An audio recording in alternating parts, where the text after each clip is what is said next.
What's up? Welcome in. This is the CHGO Bears Podcast presented by PointsBet. Use promo code CHGO when you sign up to get 2 risk-free bets up to $2,000. The Bears were allowed to practice today. Nick and one of the two of us were there. Nick is still recovering from a bad allergies, right? We still rolling with the allergies? Allergies, a cough, a weird cold. But yeah, I think I'm on the next side of things. I can see the light at the end of the tunnel. I can still hear it in my voice a little bit, but I'm not like Monday, where Monday was like bad. where you had to carry the show, and I'm glad you did. But yeah, I'm feeling better. Well, so I was over at Halas Hall today. You were doing the smart thing and just giving it one more day to be safe. What shirt are you wearing, by the way? Say White Sox shirt. It's kind of got a little V-neck in there, but it's I like figured it almost looks like a jersey looking deal. someone said like it almost like resembles like a soccer kind of jersey look, but Yeah. hey, it's fitting because the White Sox and Michael Kopech, they looked really good yesterday in that performance against the Dodgers. Yeah, he was pretty filthy in that game last night. So it's nice to have the Sox winning some baseball games against good teams too. Certainly helps my mood a little bit. But welcome in. We have we actually have a lot to talk about today, which is nice for June 8th as the heat is on in my house. They think that's pretty ridiculous, but it kicked in because apparently it's 53 degrees outside. Yeah, it's not June type weather right now, Adam, which kind of stinks. So hopefully that changes really quickly. So, while Nick was off yesterday, Mark Carmen sat in and we had this big discussion about what happened yesterday with the Bears having to cancel a practice. Well, they didn't have to cancel it. The NFL canceled it for them. Said, you're punished. You cannot have this OTA practice. You're going to lose one because you've had too much contact. Before we get to the things that were said today about this, because we did get to talk to Matt Eberflus and a bunch of players, including 2 of the Bears NFLPA reps, which I thought was great that they were made available today to talk about this stuff. What was your overall reaction since you didn't get a chance to talk about this yesterday, Nick, just to this whole thing happening? Yeah, when I first heard about it, I'm like, well, the guys are just practicing Matt Eberflus's hits philosophy, right? And they're going a little too hard with it.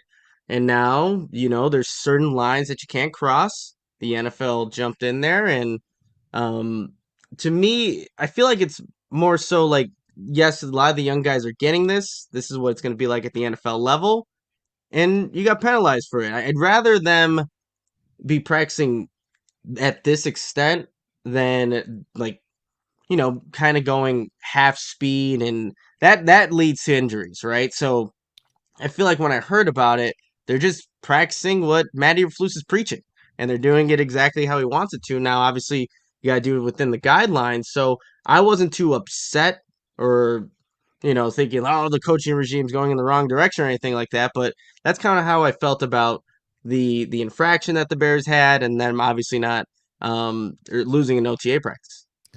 It's a funny comment there from Matt saying the Bears have better contact than Yasmani Grandal. Yikes. Wow. It's true. Not wrong. And we also see Gage watching today from Oxford, Alabama. Welcome into the show. Appreciate you watching from that far away. So here's kind of, I think I'll just sort of whiteboard what we learned today at Halas Hall. Perhaps what we gathered from talking to the players and from Matt Eberflus. Of course, the head coach in the coachy way downplayed it, right? And we had a few plays very early in OTAs that were the problem. What I found interesting is that first of all, how did this come? He said he also didn't know how it came, was raised to the NFLPA. But Cole Kmet and others mentioned about how there was a NFLPA rep that happened to be at one of the practices early on. And that kind of, I think, is what raised the red flag. Also, they've been probably seeing all these stories that we've been writing and talking about on shows like this where they're practicing hard. There's lots of intensity. They're really pushing it here in camp. So I think it was a team ripe to be put under the microscope by the NFL and the NFLPA on this. And then in the end,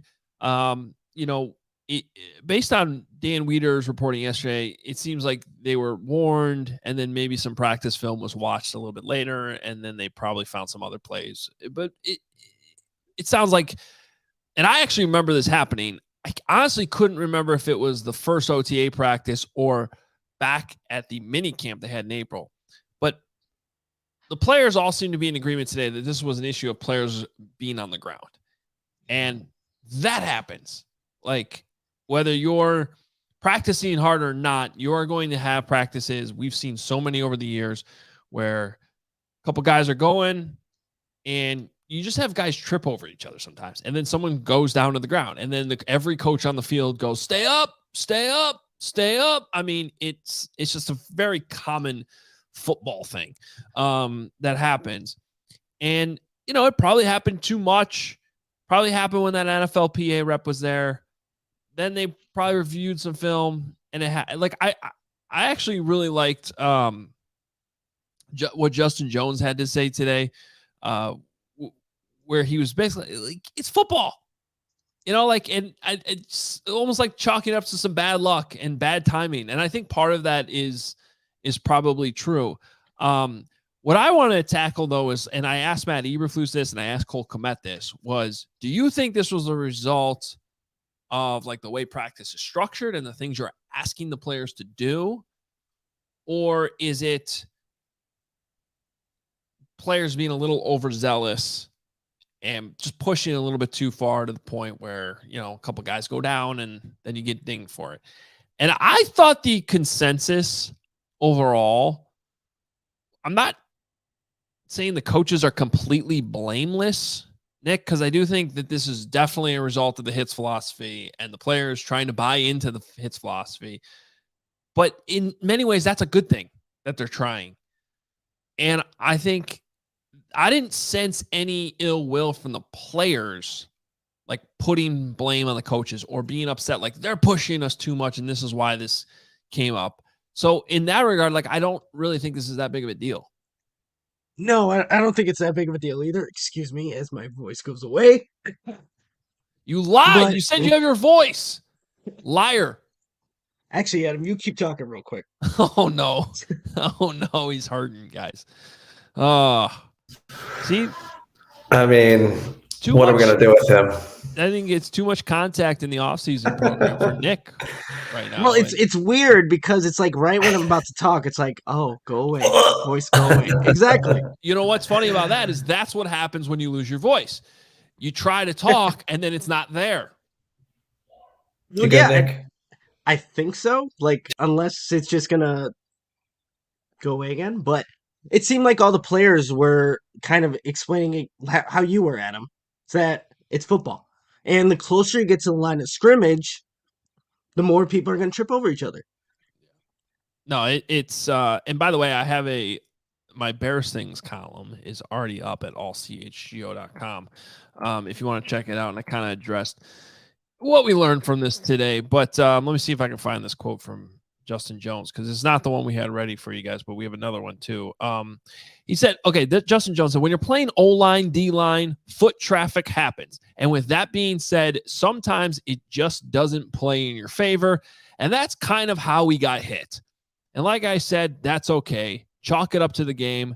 Nobody got hurt. Everybody had a good time, and just leave it at that. Like, I kind of like that attitude in that. And I think that's another example of just clearly the players aren't upset with the coaches over this, which I think is important.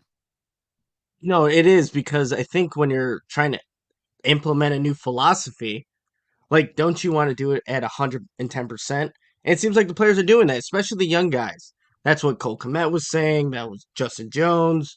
A lot of the guys are just trying to give it their all to kind of prove to these new coaches.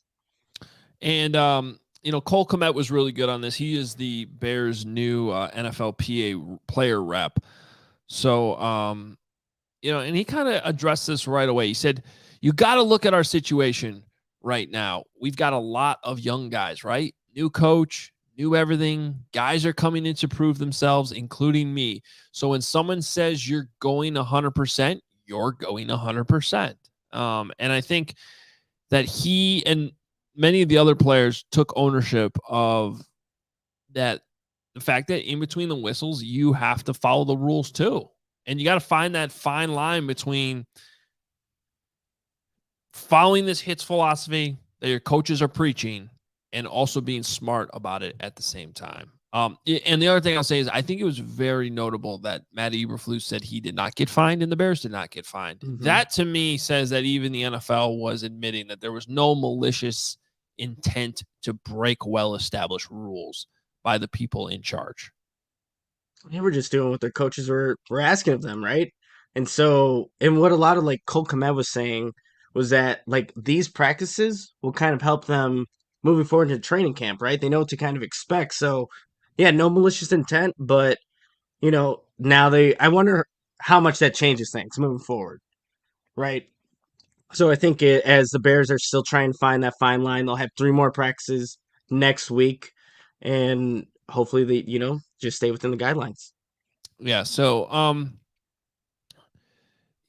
I in the end, I think this thing will pass. Now it still does count though. So if this comes up again and is an issue again, now they only have one more OTA, but there's still contact rules next week at minicamp. It's not like the pads are on, and there's rules at the start of training camp too that you have to follow. But that's where they could get in trouble. And I mentioned yesterday, I think that the Seattle Seahawks in 2017 lost a draft pick because they were repeat offenders. So I don't think the Bears are necessarily to that point. Obviously, they're not. The coach didn't even get fired. But I think they do have to be careful, and it should be a learning lesson not only for the players, but also for the coaches. Because I can tell you this. I am pretty sure that other than, saying stay up, making sure the players stay up, the coaching staff is pretty happy probably with how much these players are pushing themselves. I would think so too. Hey, we told you about the hits philosophy and you guys are out there executing it. It's okay, we lost a practice, but I do enjoy the effort and the kind of the relentlessness that these guys are practicing with. Yep.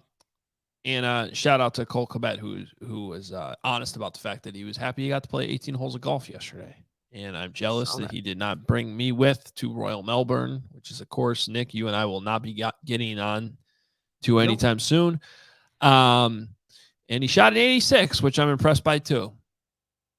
I have not actually swung a golf club and actually hit a golf ball. Need to do Top Golf to kind of start things off, but now when you say that, you're not talking about this summer. You're talking about in your life. In my life, mini golf is all I have. That's the extent of my golfing. Wow. What can I say? Come on, man. Golf's just not my thing. We learned this about the softball thing too, right? He had never played baseball. It's just football. That was it. And then Kevin Kadek put him in charge of managing the team. Yeah, and drawing diamonds. Which, seems like questionable leadership at best. See, I'll go back to Kevin. And then he drew a triangle as the field. He also doesn't like Top Gun, so that's another thing with Kevin. Can't trust him. Nope. That's what I've decided. Anybody who doesn't like Top Gun, you can't trust. I agree. Did you still go to the movie the other day, by the way? I did not. Okay, my friend really wanted to go. I really wanted to go, but I was in no condition to actually see that movie again. But you need to do it. 4DX. I know. I'm struggling to recruit family members to go with me. Oh, well. Is it too intense for my 7-year-old? I mean, he saw the movie. No, he'd love it. He'd love it. It's like a ride. He would love it. You would too. Lawrence, go see it. Yeah, at some point, maybe. Wow. It'll be on TBS in a year or two. Oh, whoa, TBS, it takes like I'm just 5 kidding. years. Yeah. Only the really shitty movies go there within a year. Whoa! I think I've seen The Fugitive on TBS a bunch of times. Yeah, The Fugitive came out in like 90, Hey, right? hey, 92 or something? I think like 96, 96. Yeah. I'll have to look that up. I'm going 92. Hmm. But I'm totally guessing. We'll see if the two shows in a row. 93. Oh, you got it. I'm taking that as a win. Close. Yeah. I'm taking Dr. Richard Kimball. All right. Other things from OTAs today. Very interesting offensive line combination. That's what I heard. Was not expecting to show up to practice today and see Braxton Jones working with the first team at left tackle.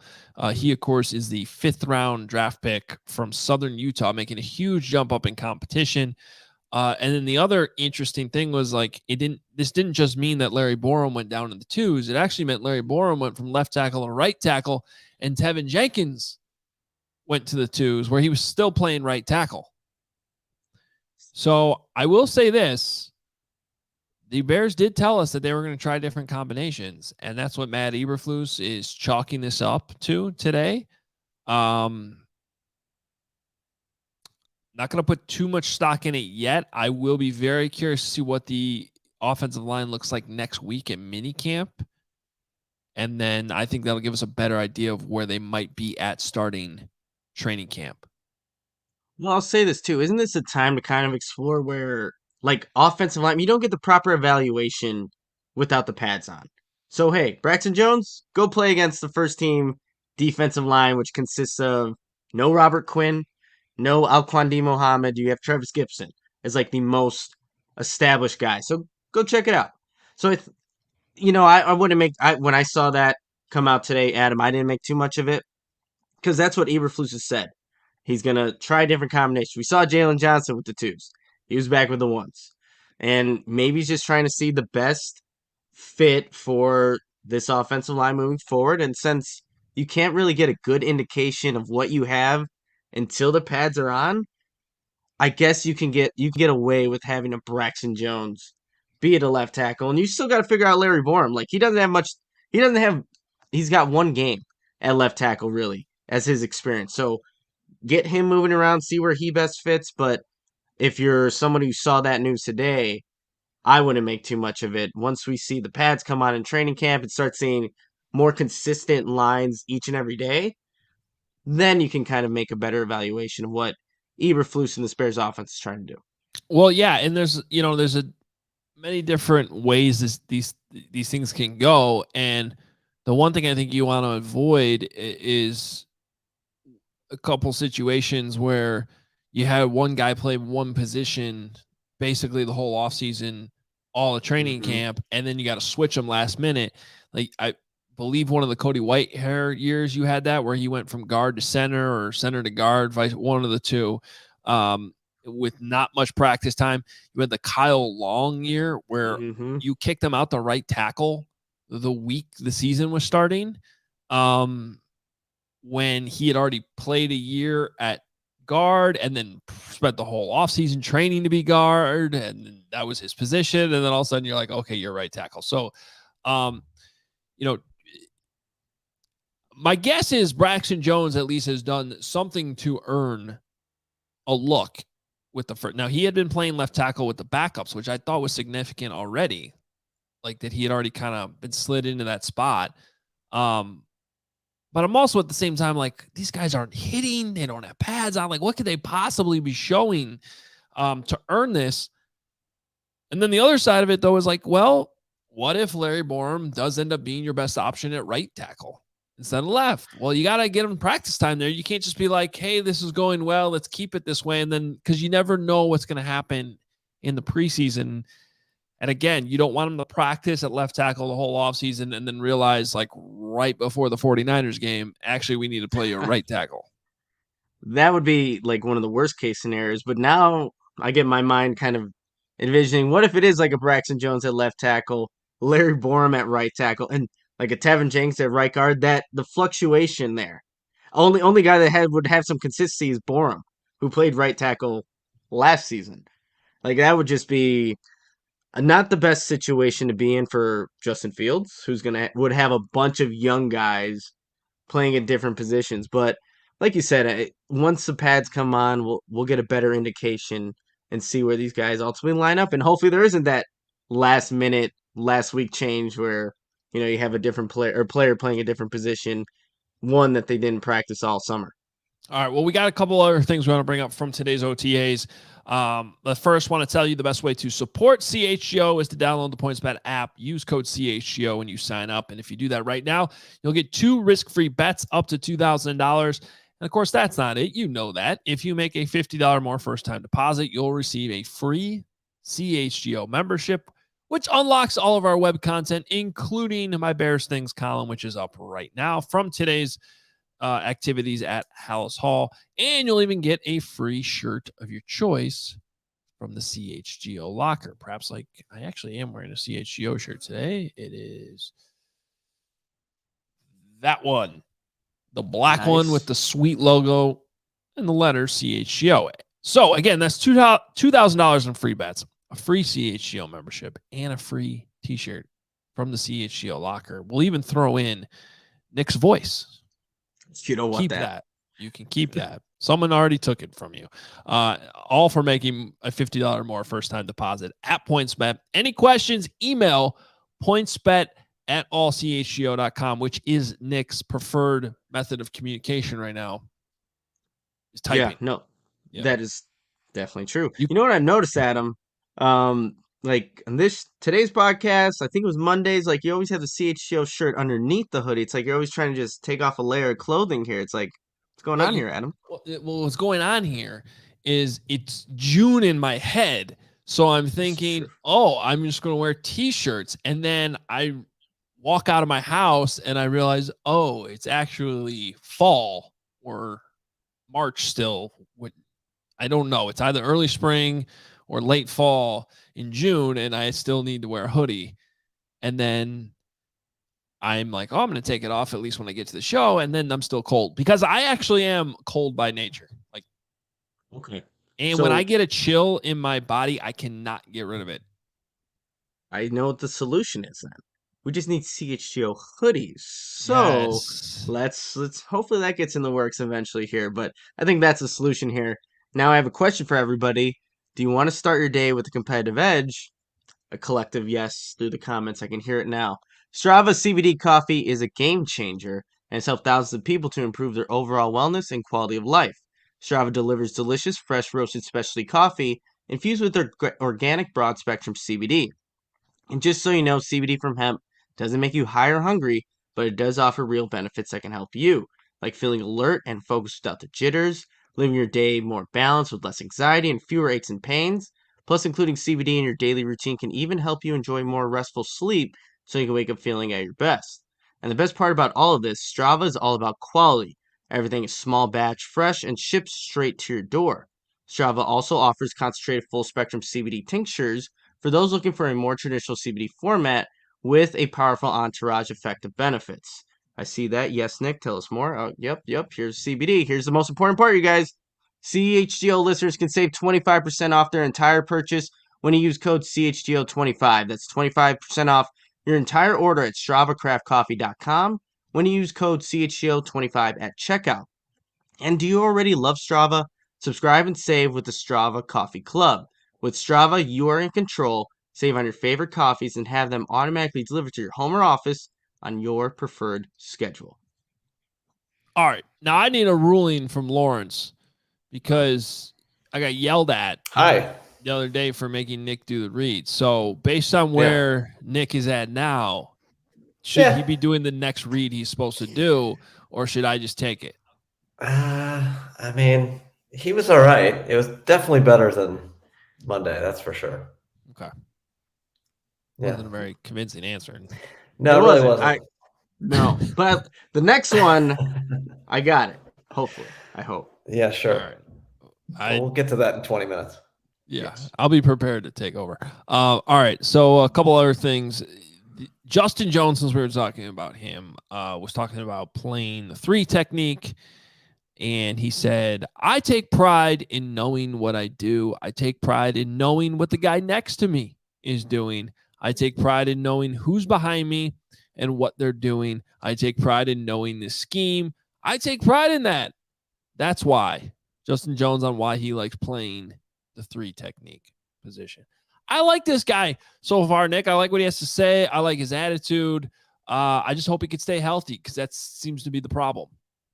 Yeah, I agree with you there, Adam. I think I did have some skepticism about what Justin Jones can be in this defense. Just it's a huge role that he has to play for Matt Eberflus, and he knows that. And obviously, the quote that you just read kind of exemplifies, what he thinks about the responsibility that he has for the 3 tech position and what it needs to do for everybody else on the defense. But he's saying all the right things. He seems motivated, and he knows that he can play a big part in what the Bears want to do defensively this season and moving forward. But I am looking forward to seeing him be that penetrator to kind of free up the linebackers to hopefully disrupt the opposing quarterback. But he's saying all the right things now, and there's not much else he can do.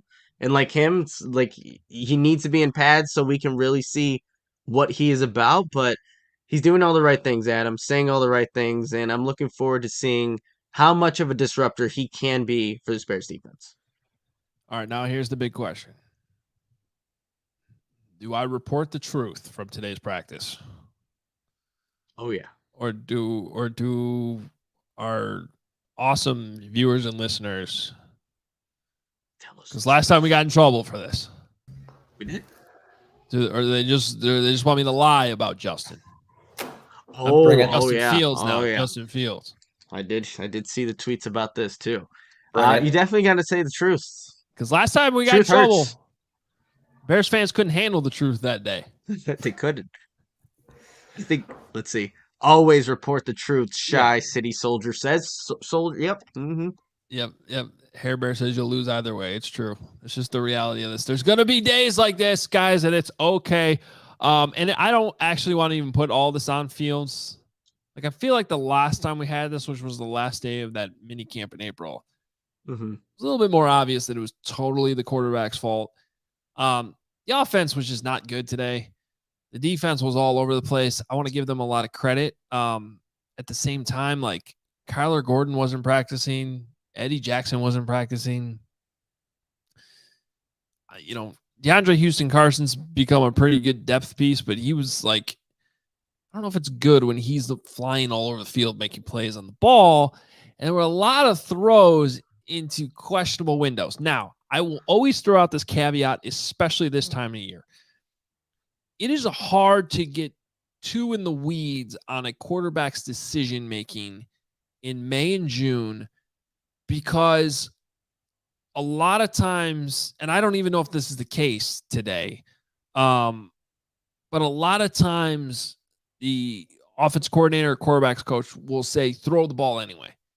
We want to see you. There was a day in training camp, I remember, but I guess this would be another reason to be a little skeptical about that too, is because I do remember a day in training camp with Mitch Trubisky a few years ago in Bourbonnais, where Matt Nagy immediately came out and was like, well, this is one of those practices where everything's scripted and we tell them to throw it no matter what. And it resulted in a few interceptions and it wasn't great. But that is true. Like, there are days like that. So I don't necessarily know if those were the instructions Fields was under today, but there was one throw in the end zone that was totally ill-advised and was lucky it didn't get picked off. But again, they may have said throw it anyway. I don't know. There was DeAndre Houston Carson had 2 interceptions today. One, I would say one was the same type of situation. Like, nobody was really open. Justin threw it up anyway. It was nowhere near a wide receiver. DHC actually made a nice play on it.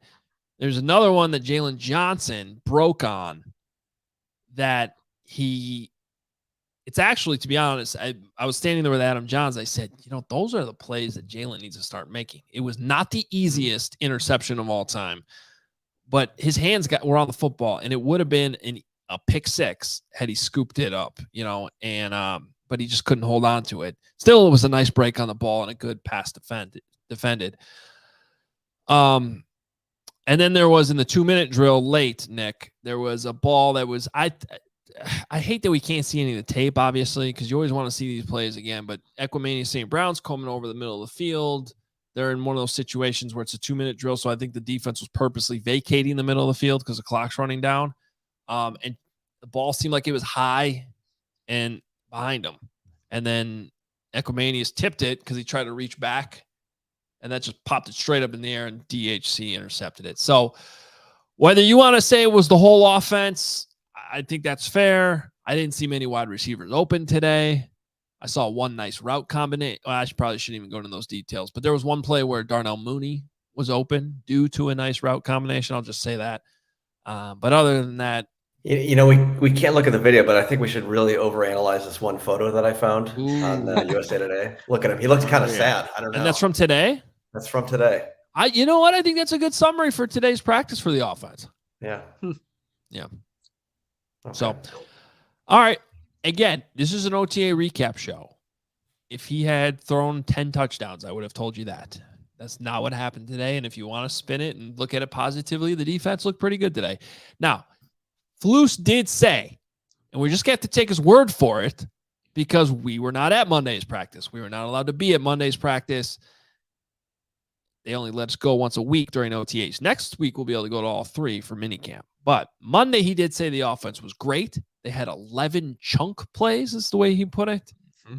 There weren't many chunk plays today. I'm not sure there were any, quite frankly. So we're just going to take his word for it that happened Monday.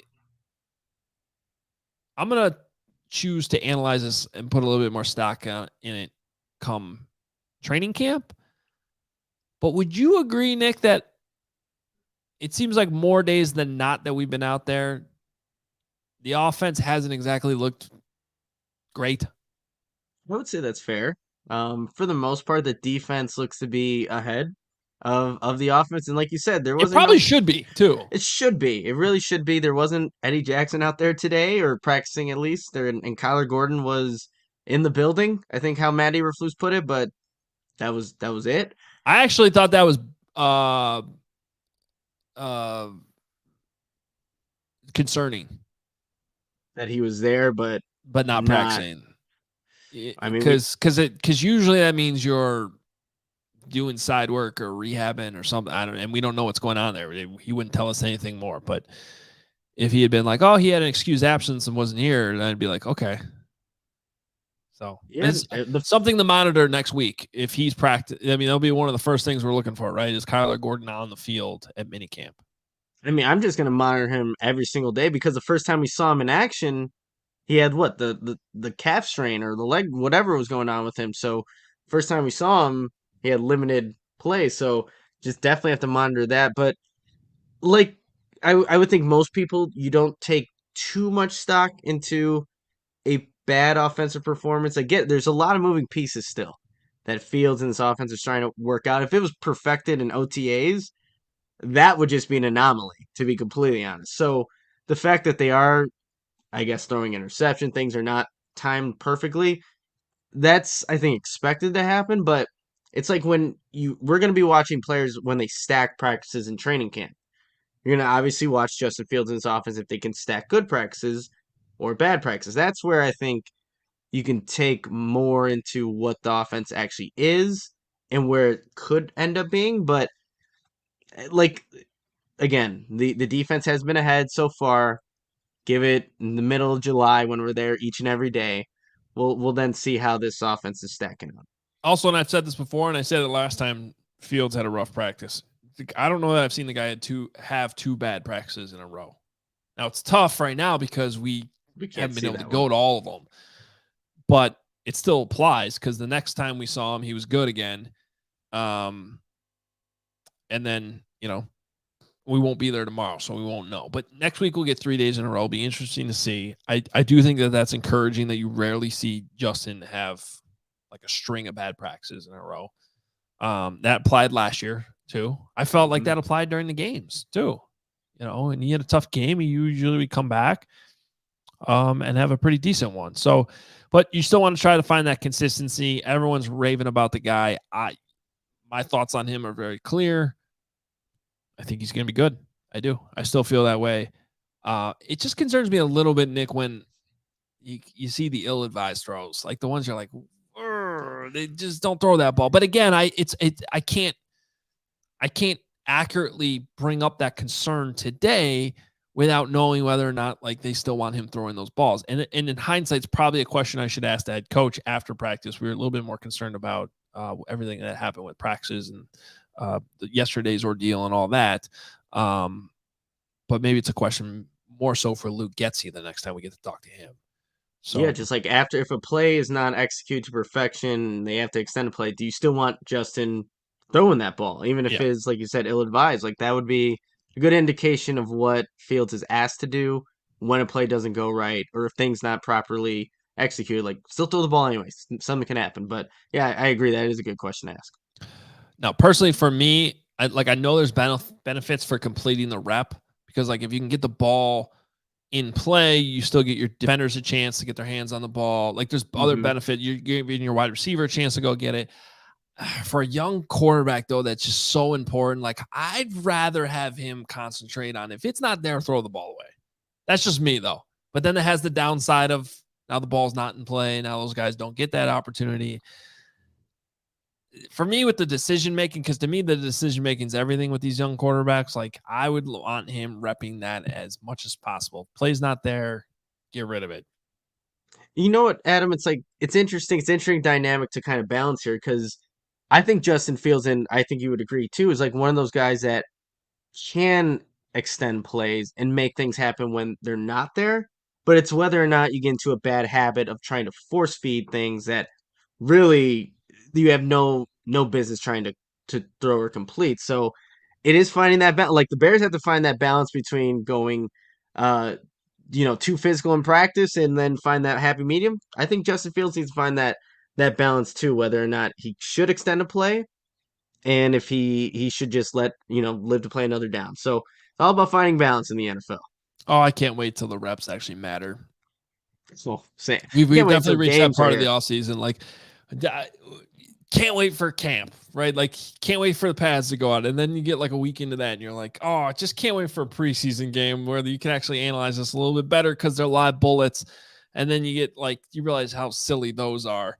And then you're like, can it just be week 1 already?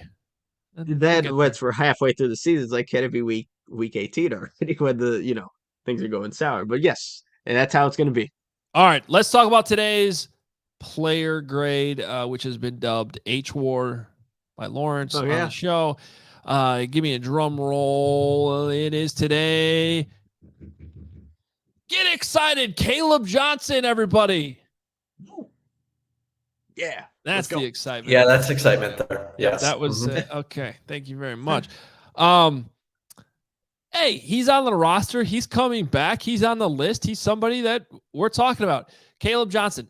Actually, so his grade comes out to a 0.50, as you can see if you're watching the show, which qualifies him as a reserve special teamer, which is what he is. He actually did his job pretty well last year, especially as a rookie. I thought he was an undrafted free agent out of Houston Baptist that probably this time last year, I couldn't even tell you who he was, quite frankly. And then you got the training camp and you're like, hey, wait a minute. This guy 92 is always like the first guy down.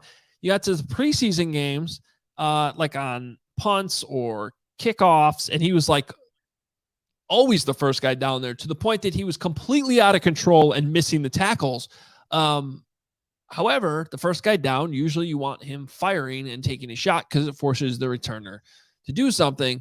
And you're looking at him and you're like, I don't know. They seem to like him. They seem to like him on special teams. Sure enough, he makes the roster out of camp, makes the 53-man, undrafted out of Houston Baptist, which in and of itself was a pretty good feat for Caleb Johnson.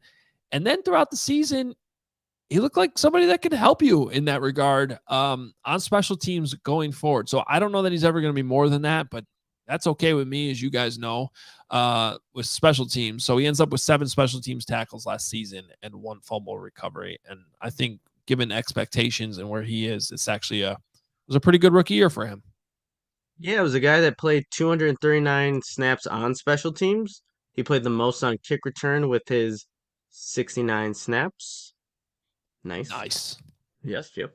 But yeah, he only had 5 defensive snaps too when you look outside of special teams. So is this a guy that maybe if he works his way up, like kind of like a similar path to a DHC, a DeAndre Houston Carson can maybe find himself at a Sam linebacker way down the line? I don't know. Yeah. But that would be hard stretch to make at this point because we've only primarily seen him on special teams. I actually did see him one time at Bears Fit.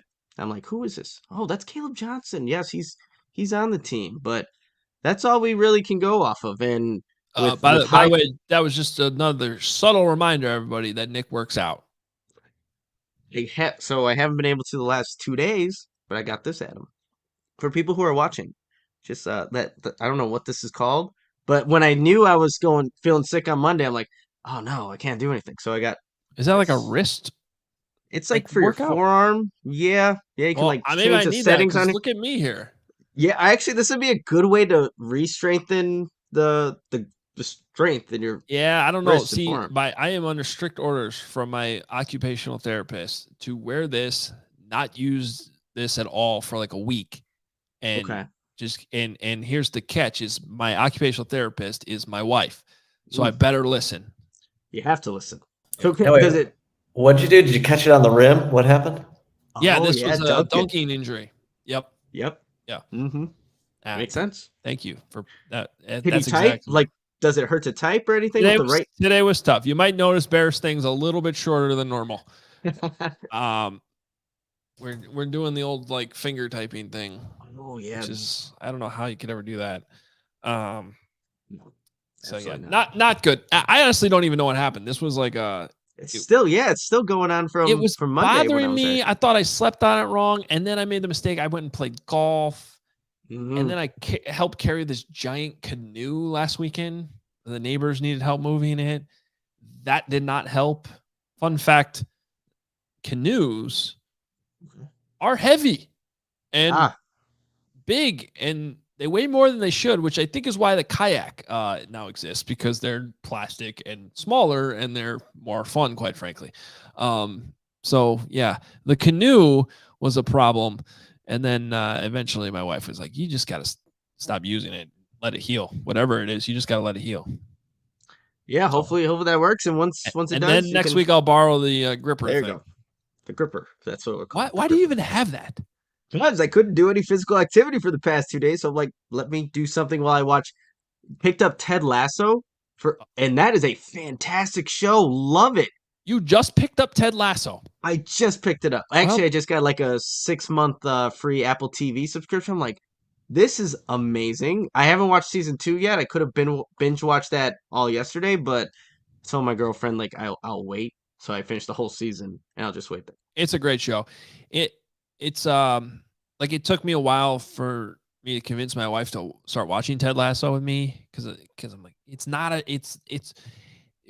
she's not huge on comedies, and then sports and comedy, it's like hard sell. It's a hard sell. I'm like, I don't know how to explain this to you, honey, but it's not really a comedy, even though it's got a bunch of funny people in it and there are jokes, and it's definitely not a show about soccer, even though the whole thing is about a soccer team. And then she started watching it finally and understood it. It's a great show. It's a great show. It is. I'm so glad I picked it up, and I'm looking forward to season 2. All right. Now, can you tell us about Owen, or do you need help? I think I got this. I think the voice is going here. It's coming back. Yes, hopefully. Our next partnership is one of my personal favorites, as Adam just said, Owen, which stands for Only What You Need. This brand is a 100% plant-based protein company that gives you high quality and carefully selected ingredients to keep you functioning throughout your entire workday, and especially after an intense workout. In these protein shakes, you get your vegan omega-3s, your green superfoods like broccoli, kale, and spinach, and all these amazing ingredients reinforce what Owen stands for, only what you need.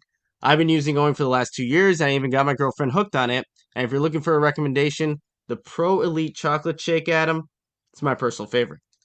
What's also cool is that I first heard about Owen from Chicago Bears quarterback Justin Fields, who does follow a plant-based diet. Owen and CHGO have partnered up to give you an awesome offer. When you use the code CHGO20, you get 20% off your first purchase at liveowen.com. Again, that is 20% off with the code CHGO20 at liveowen.com. So join us here at CHGO and Justin Fields and try Owen. Only what you need. And one more shout out for our CHGO memberships. Check it out. Of course, if you've been here, you know we have podcast live shows every day for every team. Check them out. It's not just the Bear shows. We're actually starting a new show where we're just going to have videos of Nick doing hand workouts. That's all it's going to be. So you can check out that one coming up. That's how many shows we have. Of course, the post-game shows. I can't wait to start having Bears post-game shows. So far, they've been just absolutely fire for our other teams, including I'd like to experience that at some point. Actually. And we have the premium written content for members at allchgo.com, which is where you can get my Bears Things column right now. We also have up there all of Will DeWitt's player profiles, which we're about to talk about another player coming up right now. Those are actually unlocked for you. So if you're wondering, you're kind of on the fence, hey, what can I get online at allchgo.com? Well, check out the player profiles. You'll realize how much work we'll put into those, how in-depth they are, and then you're going to be like, you know what? I want to sign up for a membership. Then you can check out Bears Things and all of Nick's stuff as well. It's all up there when you sign up. You get the dope merch. You get a free shirt when you become a member, and you get access to our members-only Discord where we interact with you online. And actually, we're probably due for a little Q&A on the Discord. You with your single typing there, that might be a little difficult. Yeah, maybe you should take this one since you don't have a voice and I don't have a wrist. Probably makes sense. Perfect. Probably makes sense. All right, so today, Nicholas Morrow. That's who Will wrote about. He didn't write about Nicholas Moreano. He wrote about Nicholas Morrow, the linebacker for the Chicago Bears, who is more and more looking like the Bears' Mike linebacker with Roquan Smith at the wheel. And this is a player you're going to want to read up on because he's looking like a player who's going to play a lot of football for the Chicago Bears this season, and he hasn't been on the team. So you can read up on what he did after not playing last season. He injured his ankle in the preseason. It required season-ending surgery. And so we go back to 2020 where he played 14 games for the Raiders, including 11 starts. And since you basically share the same name as him, I mean, are you in on Nicholas Morrow? I like what Nicholas Morrow brings to the table here, Adam. I think he'll be a nice compliment to Roquan Smith. Just when you see his skill set in terms of being someone that can run sideline to sideline, it's exactly what you want to have next to you when you have a Roquan Smith who also has that capability. But with him taking on that role of being the signal caller, there's a sense of responsibility that comes with it, but also Eberflus, Allen Williams have trust in Williams to be that guy, while Roquan Smith still is the 100-plus tackler that he can be. So I do think that these two, could have a good chance to have a really good season next to each other. When he was actually playing and was healthy, he was under Matt Eberflus's mentor at the time, Rod Marinelli, and, that hits philosophy kind of overlaps there a little bit too. But when he was there, Morrow finished with a career-high 77 tackles, 3 sacks, 9 passes defended, which was the most out of any linebacker that season. He also had a fumble recovery. And if you go back to 2020 and watch that Falcons game, that's where you can see all of Morrow's skill set really come to life. And I think if you have Justin Jones doing what he's doing at the 3-tech position, and he can play next to, I think, is a better linebacker than he's ever played with in a Roquan Smith, I think you could see some good things out of Nicholas Morrow. Health is going to be the big question, but I am buying what the Bears and Morrow are selling. I think he and Justin Jones are both two of the most important players on the entire roster this year because they're two players that, quite frankly, I'm not all in on, that I am skeptical of, but I also see the upside. I also see, hey, if these guys can stay healthy, maybe they are great bargains that they managed to get in here. But I still side towards the more likely outcome of probably not going to be available for all 17 games. And that can honestly be said for almost every player at this point. Just the injuries happen. So, but I'd also be lying if I sat here and said I've watched every snap of Nicholas Morrow's career. So I see the upside in the homework I have done, and I hope it works out. And if it really puts Roquan Smith in a position where he can have even more success as a will linebacker, then, maybe this thing really works out. And then there's also a scenario where we're only talking about a guy that's really a key piece for a year, and then you're going out and finding another linebacker at some point to pair with Roquan for long term. Yeah, he only signed the 1-year deal, so it is that prove it. Prove it to me that you belong on this team moving forward, that you can be somebody that builds with this defense. So for Nicholas Morrow, I think he's in a good situation to kind of showcase what he's about. And in this defense, these interior linebackers are going to make a lot of plays. If he's up to that, can make those plays, then he can earn himself another contract. But there is some uncertainty. Like, I'm a little bit maybe more optimistic that he can achieve what the Bears want out of him. Well, it's but the it's all name. It's the name. It has to be the name. So when he signed, I'm like, all right, I'm ready for this guy. All right. Well, good job by you, Nicholas Moreano, powering through another day. I had a small hiccup in the beginning. I'm like, oh God, the voice is not going to make it throughout the show.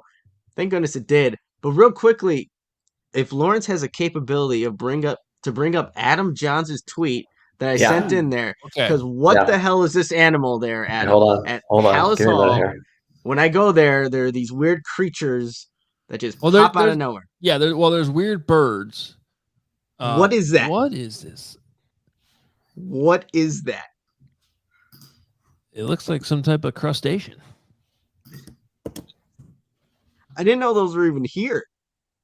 That's a pincher. That is.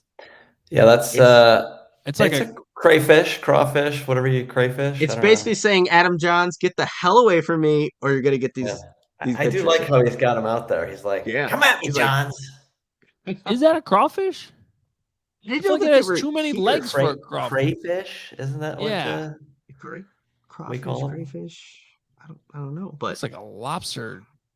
It was like a scorpion at first. I'm like, what is going on here? Lobster and a crab, like merged bodies. Like, what is going on there? You got bears there. I know the cranes are there. I heard there are coyotes over there. Pond animal, according to someone says a common pond animal. Okay, well that's why I stay out of ponds then. Apparently, because I wouldn't want to run into that thing. The pond animal. Pond's good for you though. Okay. Oh, I am now going to give Adam Johns an assignment that he has to figure out by the morning what that is, because we'll be recording an episode of Hoge and Johns tomorrow morning. So we'll have to report that. I will be tuning in to just hear that report specifically, because I saw that. I'm like, what? What is this thing? Oh, I'm glad I didn't see that in person. All right. We're out of here. Thank you so much for watching, listening. Please, if you're listening to the podcast, please rate and review wherever you listen to your pods. We appreciate you doing that. If you're watching live on YouTube, there's absolutely no reason to not hit. You should be hitting that like button. You should be hitting the subscribe button. Yeah. You should be getting the notifications. I got my notification today about 30 minutes before we went on and said, hey, live in 30 minutes, we're recapping OTAs. And it was at a different time today because of OTAs. So you could have had that notification. Appreciate everybody who has signed up. Also get those memberships at allchgo.com. Follow us on Twitter, all social media. We're there for you. Great job by Lawrence, as always, our producer today. We'll be back tomorrow in studio, I hope. Are you going to be there, Nick? I should be. I'm trending in the right direction, unless my voice just goes out. Rip it and rip it. Yeah, keep working on those workouts. We'll see if you make it to tomorrow. Do my best. All right, everyone. Talk to you tomorrow at 1 p.m. See ya.